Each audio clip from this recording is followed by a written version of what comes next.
Hello everybody, this is Trey Martinez once again here to walk you through a tactical FPS map I've made called Graffiti. Graffiti is a competitive bomb defusal game mode seen in games like Counter-Strike or Valorant, where attackers must plant a bomb at one of the two objective sites that are guarded by the defending team. Now, to work for Valorant specifically, some changes would definitely have to be made to account for the spawn barriers, ability orbs, and the sheer amount of vertical mobility tools available in the game.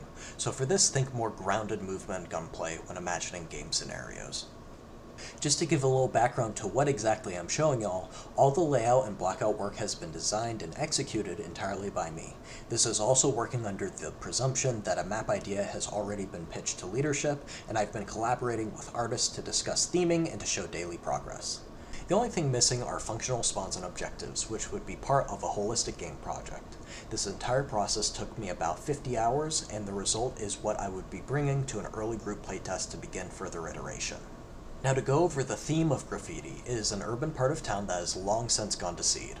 Flickering streetlights and business signs suggest a nightlife on the decay. However, without the art and lighting work present, I'm relying on the locales and combat spaces to sell this theme early on. Old apartments, alleyways, and sewer canals snake through this claustrophobic place. It's familiar, but in the back of your mind you know you shouldn't stick around here too long. Working from this theme, I actually want to show you the first major revision that Graffiti experienced.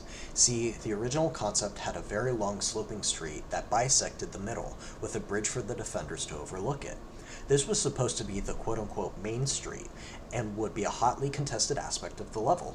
Additionally, the bridge used by defenders would be a short path connecting exclusively between the two bomb sites, increasing the positional strength to those who controlled it. However, I found the implementation lacking. I realized it would be less of a contentious choke point and more of a no man's land for the attackers. Additionally, attackers were not well rewarded even if they did commit to the push. So, the layout evolved. I actually have the original map flow sketch and the amended map flow sketch here. As you can see, mid became a forked path where the attackers could either push through the apartment or the sewers. And while both paths of the fork are tight choke points, it is easier to pivot your approach midway, and either route will still lead to an advantageous position on its respective side of the map, deep into the defender backlines. Heading over to a bomb site, attackers can either push through the more close quarters courtyards or through the alleyways onto the long sightlines of the street. Most engagements would likely happen in the places both these routes connect with the site, or in the apartments if attackers decide to challenge mid through that way. That said, defenders have many angles they can use to hold the site, especially if they maintain control of the apartments. On the other hand, B site is much more isolated compared to A, with the intent that it should be easy to initially defend, but hard to retake if captured by the attackers. There are many corners and pieces of cover to hold up in, especially around the food trucks and in the hot dog joint. Attackers should only be funneling in through the long streets, or else they've somehow managed to push through near the defender spawn. The outskirts around the restaurant are basically a microcosm of the intentional play pattern. It is safe, with ways to rotate and hold angles against the only paths onto the site. However, if you are too far stuck in, you could be pinched and isolated, which can be very bad news if you are overwhelmed.